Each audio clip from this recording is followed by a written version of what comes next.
અને થોડા વર્ષોથી પૈસા આપ્યા નહીં હોય એવું ને? એને થોડા વર્ષોથી પૈસા નહીં આપ્યા હોય. એ શું નામ? વિઠ્ઠલ.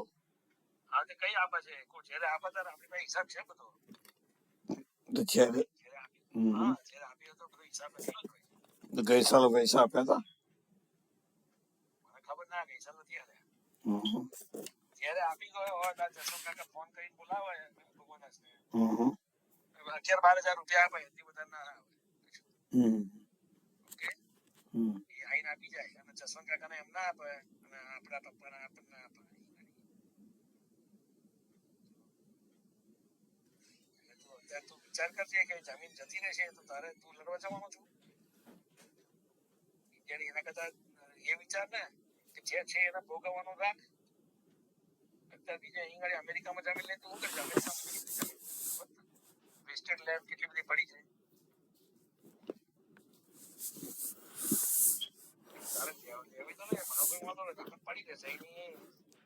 ત્યાં કશું બિલ્ડિંગ કરવું હોય તો કન્સ્ટ્રક્શન બહુ ચીપ છે.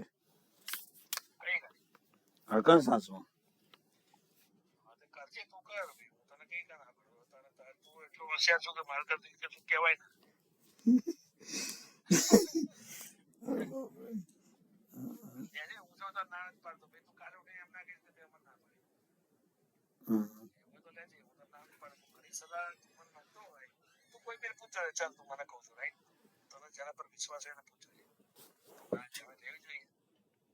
આ પેલી રિયલ્ટર કહેતી હતી કે એને 20,000 જમીન લીધી છે આગળ મેકડોનાલ્ડ ની બાજુમાં, અને એને હવે 3 લાખમાં વેચવા મૂકી છે.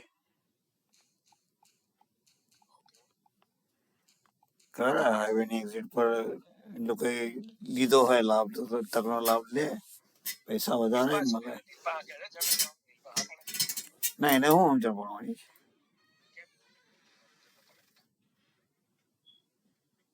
એ ક્યાં ભણેલી છે? એને તો ઇંગ્લિશ નથી આવડતું. એને પેલો ટીવી સિરિયલ નું પૂછતો એ કહેશે તને બધું કે ટીવી સિરિયલમાં શું આવે.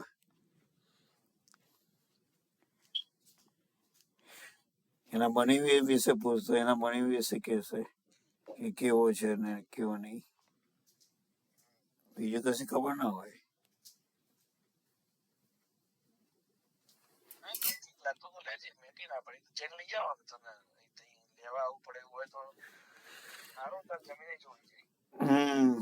ત્યાંથી ડલાસ 350 માઇલ થાય છે. 310 માઇલ ના, 350 થાય છે બેનનું ઘર. એટલે 7 કલાક 6.5 કલાક જેવું ડ્રાઇવિંગ થાય, 6 થી 7 કલાક. મેં કીધું હું વિચારું છું જઈશ લિટલ રોક થી ત્યાંથી.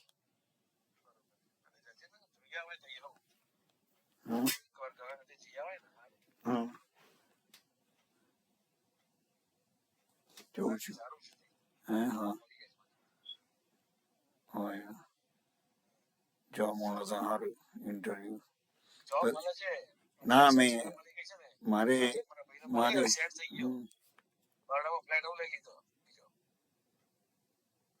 કોણ? સચિન? હા યા ખબર. હા ખબર છે, એને કીધું તું, સમાચાર મળ્યા છે.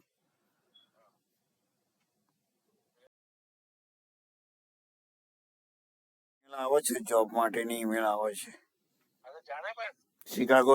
શિકાગો સબોર્બમાંથી આવે છે.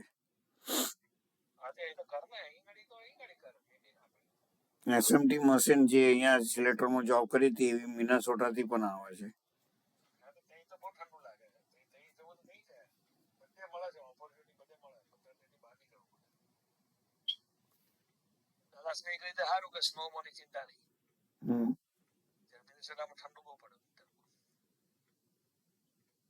બરાબર.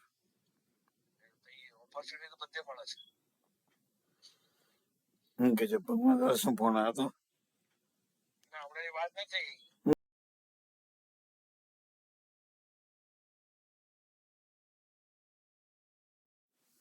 તારે તો ફિક્સ ડિપોઝિટ નું ના થાય, પણ તારું એકાઉન્ટ હોય બેંક એકાઉન્ટ તો તારે બંધ કરી દે લોકો, તારે કેવાયસી કરવું પડે. ઓહ, કેવાયસી એટલે ખાસો ટાઈમ થયો, પેલા થોડા પૈસા પડી રહ્યા છે ને જનતામાં, જ્યારે જઈશ સેવિંગ અકાઉન્ટ. હા, ના એને જનતામાંથી કેવાયસી તારે ફોટા પાડીને તારે બધું આપવું પડે. હા બધું તારે સહી કરવી પડે, બસ બીજું કશું નહીં. પછી ખોલ નાખ. તો પેલા એના મારા સાઢુભાઈ ની ત્યાં ફોન આવતો હતો જનતા બેંક માંથી કે તમારું ડોરમેટ થઈ જશે અહીંયા આવો ને. કશું કર્યું નથી. ગવર્મેન્ટ હવે તો થઈ જવું, તું જ્યારે ઇન્ડિયા જવું ને તું તારા ફોટા ને બધું આપો તો તારે ખુલી જાય પાછું. એના માટે પાછું બીજે જવું પડે ને ના કશું નહીં જવું પડે, ફોટા બેંકમાંથી. હા હા, તારું એડ્રેસ એ આપવું પડે, એ ફોટા ફરીથી કેવાયસી નું ફોર્મ ભરવું પડે. કેવાયસી એટલે પેલા ગોગંબા જતા હતા એવું કઈક હોય છે, ગોગંબા જવાનું. ના ના એ કશું, એ તો કીધું પેલું ફ્રેન્કિંગ કરાવવાનું હોય તો એમાં નથી ખબર કશું. ખરું. એ તો તું પૂછી જજે, ભગવાન દાસ એને વધારે નોલેજ છે, પૂછી જજે.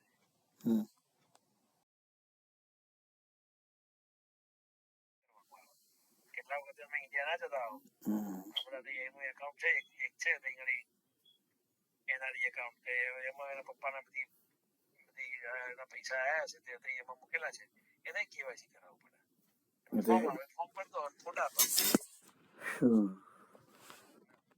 એ તો તું ઇન્ડિયા જો તારની વાત છે ને. એટલે અહીંથી ઘરે બેઠા ના થાય. ના અહીંથી ખબર નહીં થાય, આઈ ડોન્ટ થિંક થાય. ફોટા મોકલી દઈએ તો ના ખબર નહીં. હર્ષદ પૂછો ને, બેંકિંગ નું બધા નોલેજ હોય. તો ભગવાન દાસે પૂછજો, ભગવાન દાસે ફોન લગાવજો. તારે ઇન્ડિયા જવાનો વિચાર હોય ને તારે આ બધું કરવાનું હોય તો કેજે મને, એ પ્રમાણે પ્લાન કરવો પડે પહેલેથી. તો એવું પડી જશે તારે વિચાર કરવો તો કરજે.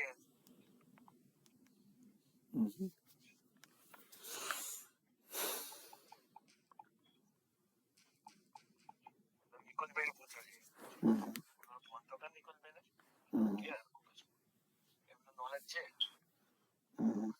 જમીન વિશે ઇન્ડિયાની. એમને શું કર્યું છે એમને કહેશે એટલે તને સાચું લાગે છે.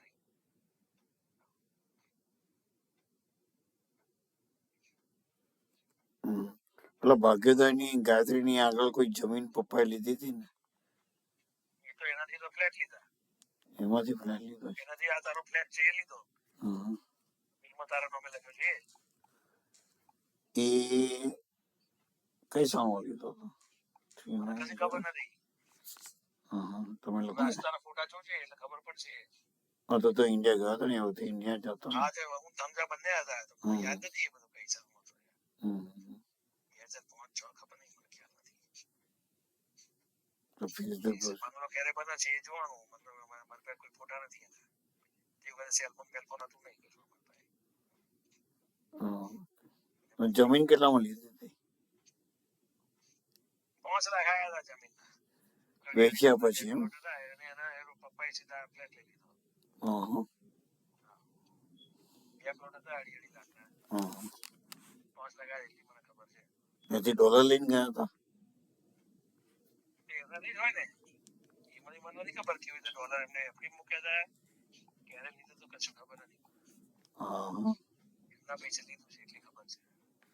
એમના પૈસે લીધું. હા તો પૂછો ને, નિખિલ કુમારને પૂછજો, વહીવટ કરતો ને. એ બધું તો અત્યારે જે છે એને જોવાનું છે, ભવિષ્ય જીવવાનું છે. ભવિષ્ય નથી જીવવાનું, વર્તમાનમાં જીવવાનું છે. આ જે છે એને આટોપવાનું છે. એટલે તારે જે કરવું હોય કરજે, એ તો પછી તારા હાથમાં જે છે એવું નહીં આવે. તને ખોટા નહીં પડે. જમીન લેવાની વાત કરું એટલે મારે તારો વિચાર કેવો પડે. શું થયું? તું અહીં જમીન લેવાનો વિચાર કરું છું એટલે મારે તને કેવું પડે છે કે તું જે છે એ તો વાપરતો નથી, અહીં હું પછી કરીશ. એમ તને કહું, તારા હારા માટે કહું છું. તારી પાસે કોઈ વાપરવાનું પાછળ કોઈ વાપરનાર છે જે છે એ વાપર.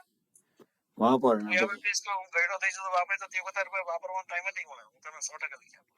હા હવે અત્યારે વાપરીને પછી ગળા થઈને જોબ કરવા જવાનું છે. એટલે ગયડા થઈને તાર ભાઈ ઇનામ જ હોય.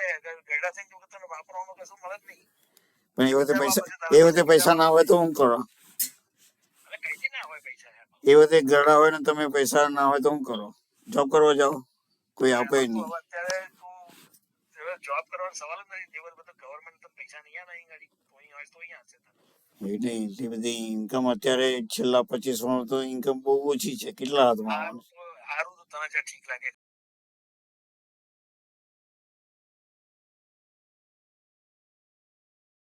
જમીન લઈ લેશે તો કોઈના નામે છે નહીં. તું કેવી રીતે ફાઇટ કરી શકીશ? તારે વાપરવું હોય તો વર્તમાનમાં જીવીને વાપરવું પડે. હું તને એવું નથી કહેતો બધું વાપરી નાખવાનું. પણ તું અત્યારે તો આવી રીતે લાઈફ જીવું છે. તું ગયડા રહેવાની રાહ જોઈશ તો પછી તો નેવર કમ પેપર પર જ રહેશે મિલકત. એ તને કહું છું. હવે મોંઘવારી કેટલી બધી છે. હા, યાદ છે શું? રહેવાનું શું? રહેવાના ઠેકાણા નથી હોતા. પછી ભરણ હા, પણ એ પોષણ જ કહું છું ને, ખાવા પીવાના પૈસા ક્યાંથી લાવવાના છે મોંઘવારીમાં? કઈ ગાડી ઇન્ડિયામાં? હા, ઇન્ડિયામાં ને અહીંયા પણ તે હા તો ઇન્ડિયામાં તો વ્યાજી મુકત લોકો રહે છે ને. એ વ્યાજે ઓછું થઈ ગયું. કાલે હા, તો જેટલું હોય એના કરતા તો સારું આવે છે ને. બંધ કરી આરામથી દેશે. રહેવાય. હા, પણ તું પૂછી જોજે ને તો સારું પહેલા કે ભાઈ હું અહીં ગાડી તૈયાર હોઉં તો મારી શાંતિથી રહેવાય કે નહીં એમ પૂછ જોજે. શું કહે છે તને? ના રહેવાય તો હા તો પછી અહીં રહેજે. એર કન્ડિશન લોકો 30,000 રૂપિયા આપે છે. એટલા તો વ્યાજ ના આવે તો માણસ ખાય પીવે ને બીજી રીતે કેવી રીતે રહે? બધા રહે છે એમાં. આખી દુનિયા રહે છે. બધા પૈસા તમારે અમે પાસે ગોપાલ હોય. જીજાજી જોડે વાત કરી હતી. એમણે કીધું હતું એટલા બધા પૈસા થાય છે એર કન્ડિશન ના. ના કશું નથી થતું આમ તો ભાઈ. એ તો તને ઉડતો તને કહે છે તું તો અહીંયા આવી જાય એમ કહે છે. અમલ કેમ નથી આવતો અહીં ગાડી એમ કહે છે. પૂછ્યું છે ને ફરીથી. તારે કેવું પડે મારે વ્યાજના આટલા આવે એવા છે તો પછી તને કહેશે કેવી રીતે કરવાનું. પણ હું તને કઈ કહું છું તું ઇન્ડિયા રહે એમ. તારે ઇન્ડિયામાં જે છે એ બતાવવાનું છે અત્યારે.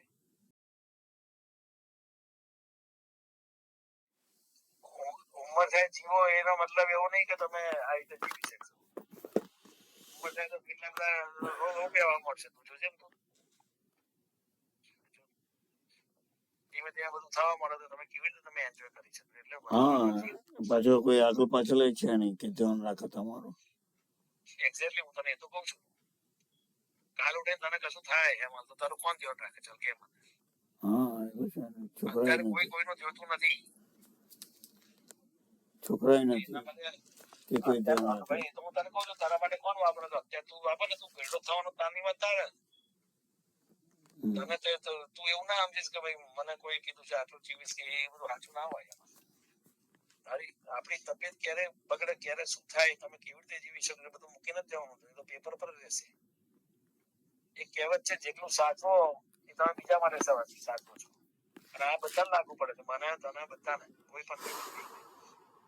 તમે જેટલું સાચો છો એ જેટલું ભોગવો છો એટલું જ તમારું. જેટલું સાચો છો એ તમારે બીજાનું માટે. અને એ બીજા માટે સાચવવામાં જ આપણે ભોગવવું પડે છે. એ તને ખબર પડી આખો શહેરમાં ખબર પડી. પૈસા ના આવે તો બીજો લઈ જાય. હા